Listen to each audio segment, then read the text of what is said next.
ایک بات تو یاد رکھیں کہ آج کل اس دور میں خاص طور پہ ہمارے نوجوان جو ہیں، جو نئے تعلیم یافتہ ہیں، بیچارے کالجوں سے پڑھے، یونیورسٹیوں سے پڑھے، دین سے زیادہ واقفیت نہیں ہے، ان کو یہی شبہ ہوتا ہے کہ جی اب اللہ فرماتے ہیں کہ ہم نے مسلمانوں کی مدد کی، ہم مسلمانوں کے ساتھ ہیں، ہم مومنوں کے ساتھ ہیں، تو اب جو مومن ہر جگہ مر رہا ہے تو اللہ کی مدد کہاں ہے؟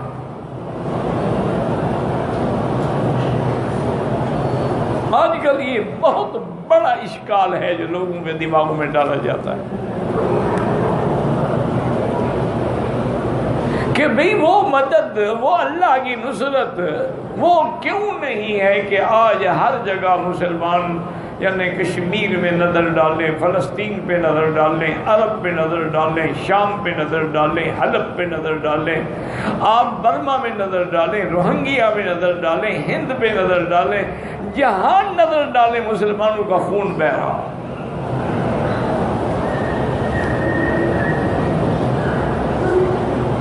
تو ایک بات تو یہ سمجھیں کہ قرآن میں جہاں جہاں نصرت کا وعدہ ہے، اللہ کا وعدہ جو ہے وہ مومنوں کی نصرت کا ہے۔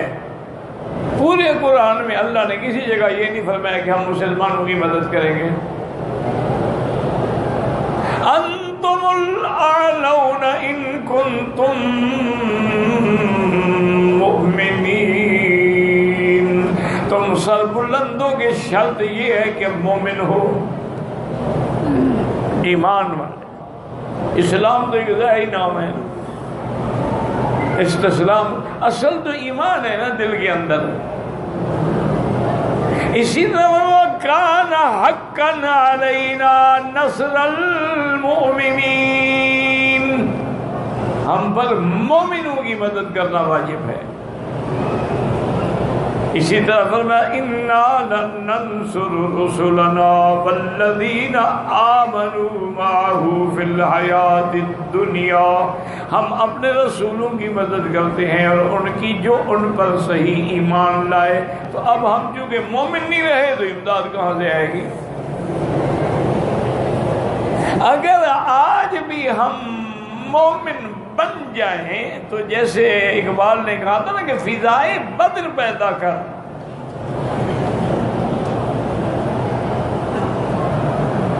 تم اسی طرح وہ میدان بدر کی فضا پیدا کرو، وہ روح بلالی پیدا کرو، تم اپنے اندر وہ جذبہ ایمان، حب مہاجرین و انصار پیدا کرو، تو آج بھی اللہ کی مدد آنے کے لیے تیار ہے۔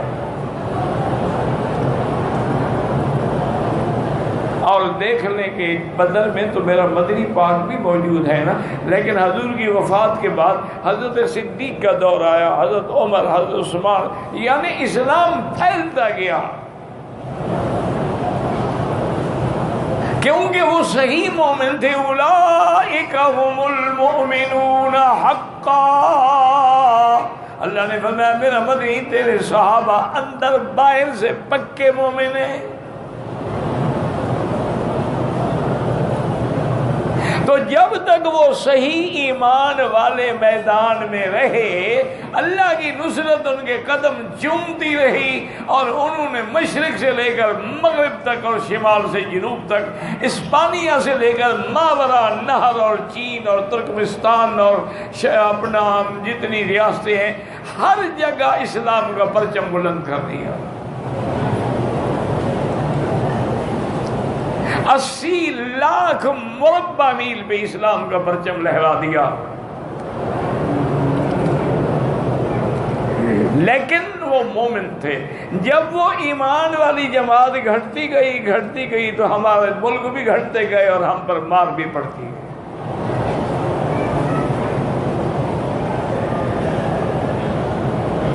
اور پھر درمیان میں جب بھی کوئی ایمان والا آیا، محمد بن قاسم آیا، وہ تو بہت بعد کا آدمی ہے نا، صحابی تو نہیں ہے نا، وہ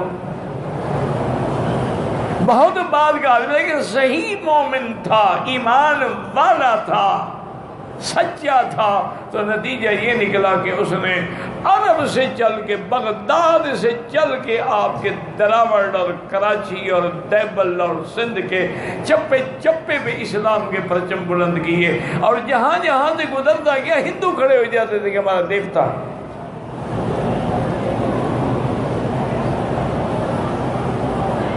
جب محمود غزنوی بت شکن بنا، بت فروش نہیں بنا، تو اللہ کی مدد آ گئی ساتھ۔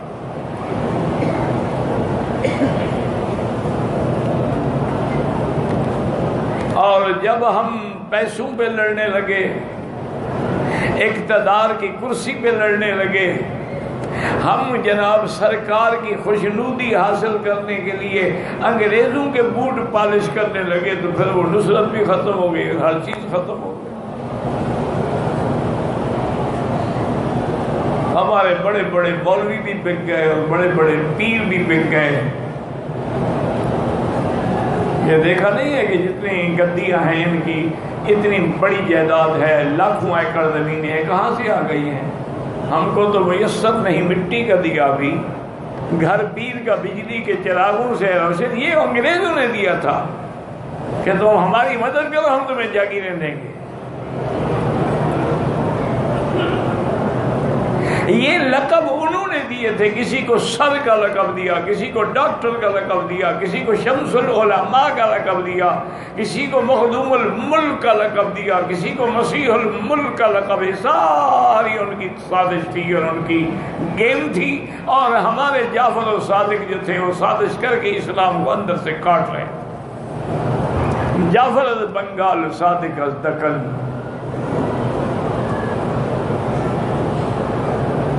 تو یہاں بھی اللہ نے فرمایا کہ ان اللہ مع المؤمنین، ہم مومنوں کے ساتھ ہیں۔ میرے مومن تو بنو نا،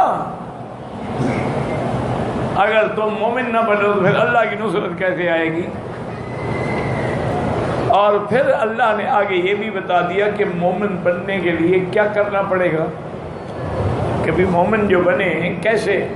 فرمایا یا ایھا الذین آمنوا اطیعوا اللہ ورسولہ، اللہ کے رسول کی فرمانبرداری کرو، اطاعت کرو، جو حکم دے گردن جھکا دو اور جس سے منع کرے رک جاؤ۔ وَلَا تَوَلَّوْا عَنْهُ وَأَنْتُمْ تَسْمَعُونَ، اور جب تم سن رہے ہو، جان رہے ہو، تو پھر اس کی اطاعت سے روگردانی نہ کرو، اعراض نہ کرو۔ وَلَا تَكُونُوا كَالَّذِينَ قَالُوا سَمِعْنَا وَهُمْ لَا يَسْمَعُونَ، تم منافق نہ بنو، منافقوں کی طرح نہ بنو جو کہتے تھے ہم نے سن لیا لیکن لا یسمعون، گویا نہیں سنا۔ کیا مانا؟ جب مانا نہیں، عمل نہیں کیا تو گویا کہ نہیں سنا۔ اللہ فرماتے ہیں ان شر الدواب عند اللہ الصم البکم، سب سے برا جانور اس سرزمین پہ وہ ہے جو حق سننے سے بہرا ہے اور حق کہنے سے گنگا ہے اور پھر عقل سے بھی فارغ ہے۔ الذین لا یعقلون۔